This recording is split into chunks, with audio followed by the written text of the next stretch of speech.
Sentant se abandonner, une chef d'entreprise millionnaire a simulé sa faillite pour enseigner une précieuse leçon à ses enfants, mais une tragédie a tout changé. L'histoire qui suit est basée sur des faits réels, mais les noms des personnages et des lieux ont été modifiés pour préserver l'identité des auteurs. Si vous appréciez ce type de contenu, abonnez-vous à notre chaîne. Merci. Dans une vision d'une journée nuageuse, le parc central de la ville offrait une vue majestueuse sur un immeuble imposant, arborant fièrement le nom Fenrir en lettres majuscules. Ce nom est synonyme d'une famille prospère de la région, qui a accumulé des richesses grâce à des investissements dans le secteur pétrolier, devenant la plus aisée de la ville au fil des ans. Madeleine Fenrir, la matriarche et mentor derrière ce succès, âgée de 68 ans respectable, occupe un bureau au sommet du bâtiment. L'espace, spacieux et luxueux, est souvent décrit comme imprégné d'une aura quelque peu sombre, une intrigue fascinante mêlant opulence et mystère.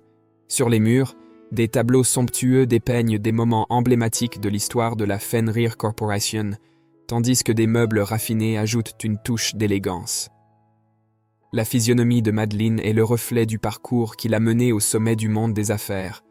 Son visage, marqué par des lignes d'expérience, affiche une expression oscillant entre la sévérité des affaires et la subtile nostalgie en contemplant les exploits du passé. Ses yeux profonds et pénétrants révèlent la perspicacité qui l'a transformée en une leader incontestée. Le bureau, en tant qu'extension de la personnalité de Madeleine, est bien plus qu'un simple lieu de travail. C'est une scène où se déroulent les pièces complexes d'un échiquier d'affaires. La grande fenêtre laisse entrer la lumière du soleil, mais les rideaux en velours noir créent souvent un jeu d'ombre, ajoutant une couche supplémentaire de mystère à l'atmosphère. La richesse de la famille Fenrir, représentée par l'immeuble dominant l'horizon, est à la fois une réussite financière et une narration visuelle d'une ascension météorique dans le monde des affaires. À ce moment-là, Madeleine se tenait près des fenêtres, se délectant du paysage qui se déployait autour d'elle. Les oiseaux volaient gracieusement, et de petites scènes urbaines révélaient le pouls de la ville. Bien que ce soit une vue familière, quelque chose de singulier touchait le cœur de l'entrepreneur ce jour-là.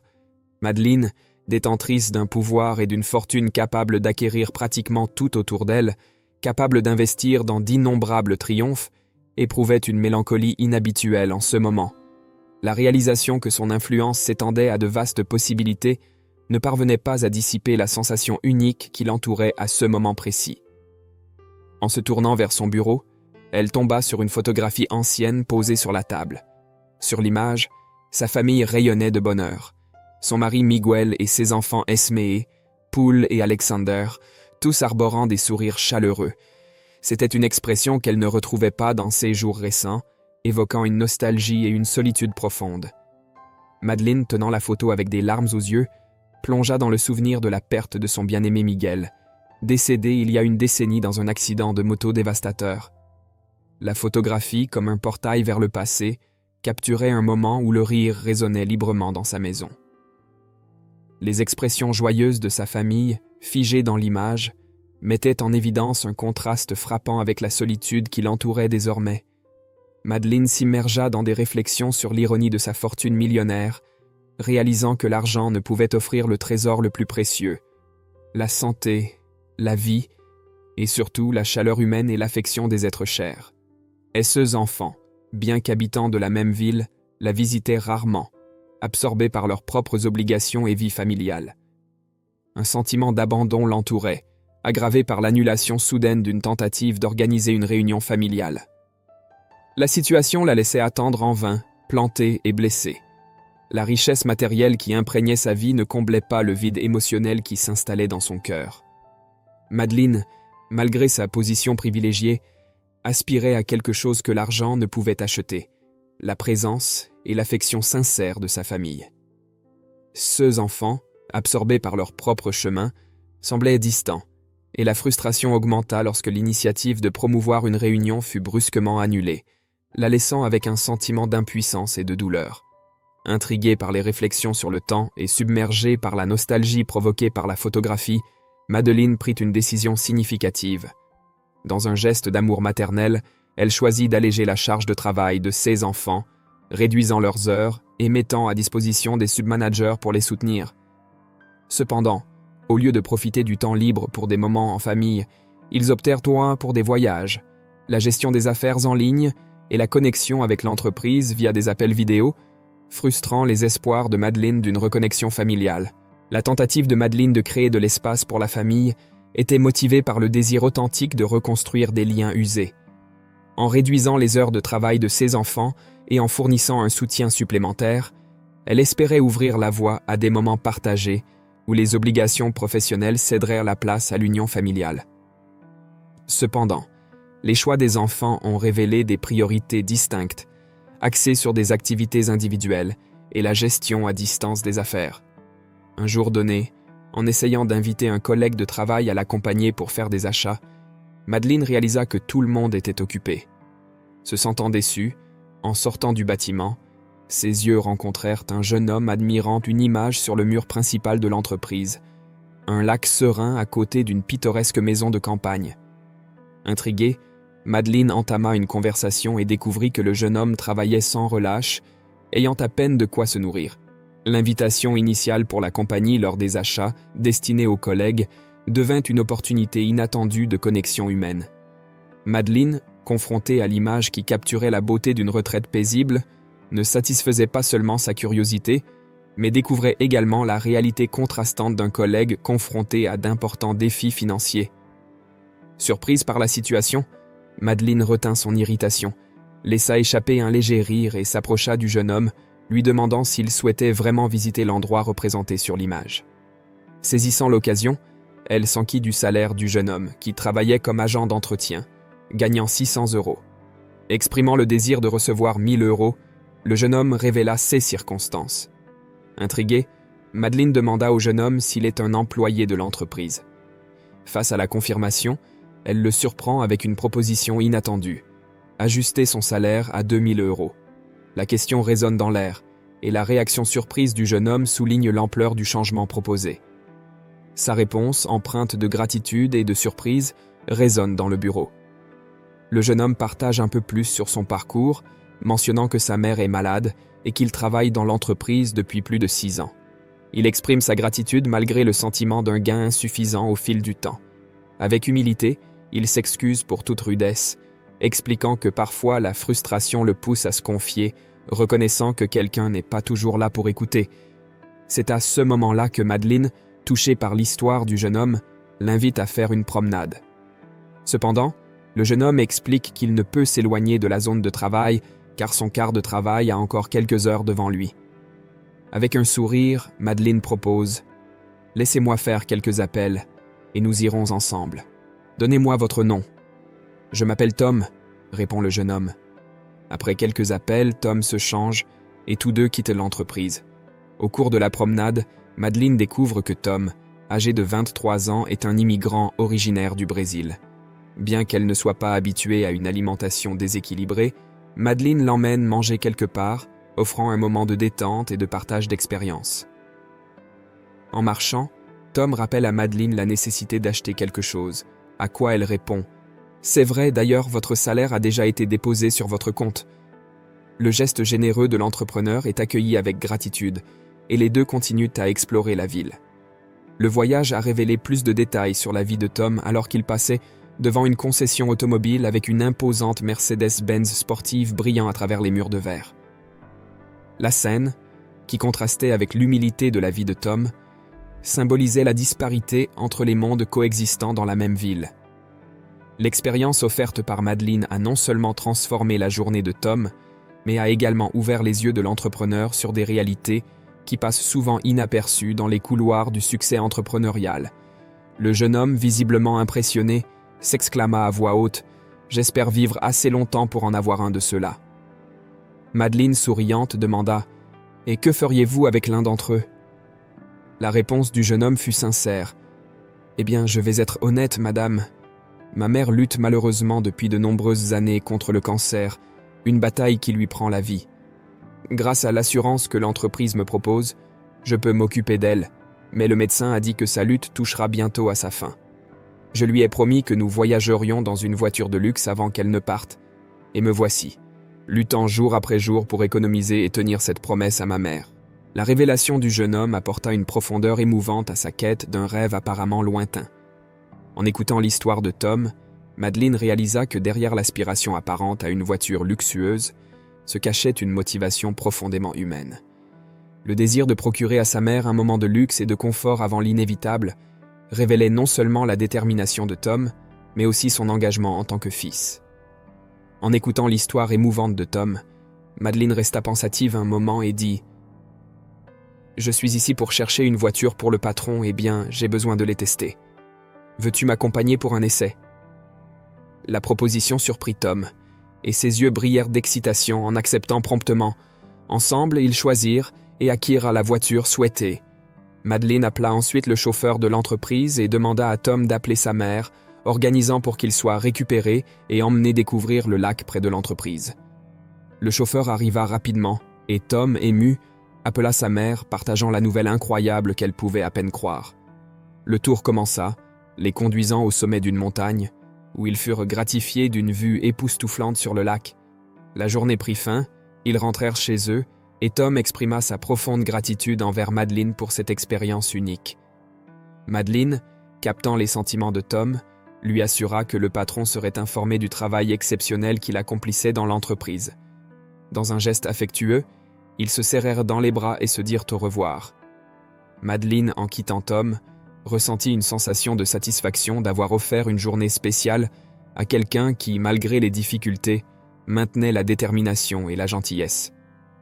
L'expérience, qui avait commencé comme un simple essai de voiture, s'était transformée en un chapitre significatif qui touchait non seulement la vie de Tom, mais éclairait aussi l'empathie et la générosité que Madeleine portait au-delà de la façade de la richesse et du pouvoir. Notant l'absence de Tom au travail le lendemain matin, sans autorisation ni justification pour son absence, Madeleine était déterminée à comprendre la raison. Elle fit qu'on le lui fasse appeler, seulement pour découvrir que la mère du jeune homme était décédée. Madeleine, émue, offrit son soutien financier pour les frais d'enterrement, mais la tristesse la submergea à nouveau, ravivant le souvenir de la perte de son propre mari. Elle assista aux funérailles et consola le jeune homme, lui disant qu'il avait fait tout ce qu'il pouvait pour sa mère et que la vie devait continuer. De plus, Madeleine invita Tom à une excursion dans une maison de campagne le lendemain, où il pourrait profiter d'une vue incroyable sur un lac. Le jeune homme accepta l'invitation, et une fois là-bas, laissa échapper un cri fort et s'abandonna aux larmes pour la récente perte. Madeleine le consola, partageant un moment de tristesse, se remémorant les défis auxquels ils avaient tous deux été confrontés. Lors de cette rencontre émotionnelle, Madeleine écouta les peines de Tom et se permit de révéler sa propre solitude, malgré ses 3 enfants qu'elle avait toujours soutenus et auxquels elle avait fourni tous ceux dont ils avaient besoin même maintenant, alors qu'ils vivaient éloignés avec leur propre famille. La dame reconnut que, sans Tom, elle se sentirait vraiment abandonnée. Sincèrement, elle remercia Tom de l'avoir accompagnée et s'excusa s'il s'était senti offensé à un moment donné. Ils se serrèrent mutuellement dans les bras et rirent, comme si 2 mondes s'étaient croisés pour partager un précieux morceau de vie l'un avec l'autre. Tom partagea avec la dame un récit émouvant sur le parcours de sa mère, une femme résiliente qui a affronté la vie en tant que mère célibataire, le façonnant depuis son plus jeune âge et lui inculquant l'importance de réaliser des accomplissements personnels. Il suggéra à la dame de permettre à ses enfants de suivre le même chemin, envisageant une possible transformation de leur gratitude. La dame, plongée dans la réflexion, décida d'adopter la suggestion. À la recherche d'un changement, elle loua un appartement plus petit mais confortable par rapport à sa spacieuse maison. Elle invita Tom à occuper l'une des chambres, le guidant pour ne prendre que l'essentiel. Le jeune homme, enthousiaste, partit et revint ne portant que le nécessaire. Pendant ce temps, la dame se rendit à l'entreprise, convoquant une réunion avec les administrateurs et les gestionnaires. Avec une habileté persuasive, elle leur ordonna de diffuser des informations fictives sur la crise imminente de l'entreprise, au bord de la faillite, et l'intention présumée de vendre le bâtiment rapidement. Compréhensifs, ils suivirent ces instructions. À la sortie de la réunion, la dame se dirigea vers l'appartement, où elle révéla à Tom le bouleversement dans sa vie professionnelle. Avec un sourire surpris, le jeune homme exprima son incrédulité en apprenant qu'elle occupait désormais le poste d'assistante administrative. La scène reflétait la diversité des émotions, de la joie surprise du jeune homme à la satisfaction de la dame pour sa décision de changer et d'offrir de nouvelles opportunités. Face à l'incertitude du prochain pas, la dame adopta une posture assertive. « Suis-moi et fais ce que je dis », déclara-t-elle. Le jeune homme, avec un sourire éclatant sur le visage, répondit avec enthousiasme. « Oui, c'est excitant. » Le prochain défi consistait à informer les enfants de la situation financière critique de l'entreprise, alléguant une faillite imminente. Cette narration justifiait la nécessité de réduire les salaires pour honorer les engagements envers les employés, tandis que le reste de l'argent serait dirigé vers le réinvestissement dans le futur. En recevant la nouvelle, les enfants, étourdis, embarquèrent rapidement dans les premiers vols en direction de l'entreprise. En un clin d'œil, ils étaient au siège, cherchant leur mère pour exprimer leur mécontentement face à la décision.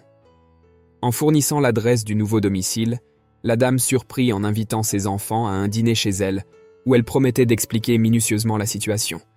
Tom reçut la mission de souhaiter la bienvenue à chaque invité, un rôle qu'il exécuta avec maestria. L'ambiance du dîner débordait d'attente et de tension, en attente des explications à venir. En arrivant à la maison, Tom resta bouche bée devant l'immensité des lieux. Les enfants arrivèrent, mais l'hôte n'avait pas encore fait son entrée. Étonnamment, Madame Madeleine Fenrir avait également disparu des lieux. Juste au moment où les murmures commençaient à se propager, Madeleine apparut élégamment vêtue de sa meilleure tenue. Les assistants se levèrent promptement autour de la table pour accueillir la matriarche. Le jeune Tom, pris par la surprise, faillit laisser échapper les feuilles qu'il tenait pour la réception. L'ancienne dame prit sa place dans la chaise principale et, avec un sourire chaleureux, souhaita la bienvenue à tous les présents. Elle ordonna que le dîner soit servi aux invités et, d'un geste, invita Tom à occuper une place de choix à la table principale. L'atmosphère, imprégnée d'attente, attendait avec impatience les prochaines révélations de Madame Fenrir. Les enfants de Madeleine ne ressentaient pas d'appétit, car ils étaient déconcertés en réalisant que bientôt leur luxe et aventure seraient menacés. La fille de Madeleine identifia Tom avec dédain, le qualifiant de garçon de ménage et remettant en question sa présence à la table. Madeleine la réprimanda immédiatement pour son langage et expliqua que Tom était non seulement un ami, mais aussi son assistant. Avec un ton agréable, Madeleine exprima sa joie d'avoir tout le monde chez elle. Elle admit que l'entreprise était en excellente condition, s'excusant pour avoir causé de l'inquiétude. Elle expliqua que la situation était une ruse pour les réunir pour un agréable dîner. Pendant que Madeleine parlait, l'un des fils l'interrompit, mettant en doute la santé mentale de sa mère pour créer un tel drame. Un autre fils, incrédule, mentionna qu'il pouvait converser régulièrement par vidéo, ne comprenant pas la nécessité du théâtre. La fille, exprimant son irritation, affirma que la situation frôlait la folie et que la mère les avait presque poussés à un effondrement émotionnel. À ce moment-là, Madeleine absorba la vive insatisfaction de ses enfants, qui déversaient des critiques sévères, brisant son cœur. Irritée, elle prononça fermement « Terminez le repas et rejoignez le salon, là je donnerai mes instructions. Je dirai ce qui doit être dit, et si vous le souhaitez, vous pouvez partir après. » Dans le salon, l'ancienne dépouilla ses enfants de leurs fonctions avec des paroles fermes, indiquant que s'ils souhaitaient continuer dans l'entreprise, ils devraient postuler comme n'importe quel autre employé. Elle argumenta qu'ils n'accomplissaient rien d'extraordinaire que d'autres ne pouvaient pas faire. Les enfants, indignés, quittèrent la maison sans autre choix que d'accepter la décision. Cette énergie persista pendant 2 ans, alors qu'ils travaillaient comme simples employés de l'entreprise. Après cette période, une sérénité et une paix remplirent leur cœur en reconnaissant les efforts de leur mère et de leur père. D'un commun accord, ils décidèrent de visiter la maison maternelle avec leur propre famille. À leur arrivée, ils furent accueillis par Tom, qui partagea la triste nouvelle que Madame Madeleine Fenrir était décédée quelques mois auparavant. Cette rencontre a suscité une vague de réflexion et de réconciliation, mettant fin à un chapitre marqué par des défis, des transformations et finalement l'acceptation. Les larmes aux yeux, Tom les accueillit chaleureusement, partageant les derniers moments passés aux côtés de Madeleine, qu'il considérait comme une mère. Bientôt, des documents arrivèrent à la maison, révélant que l'ancienne avait conféré pouvoir à Tom, accompagné d'un chèque en blanc pour qu'il détermine la valeur de son travail. Les enfants, désormais endeuillés par la perte de leur mère, regrettaient non seulement son départ, mais aussi le maigre reconnaissance qu'il lui avait offerte au cours des dernières années. Consumés par le remords, Ils se dirigèrent vers l'endroit où elle reposait éternellement. Dans un geste symbolique et chargé de sens, Madeleine laissa une phrase qui résonnait dans le cœur de ceux qui l'avaient connue.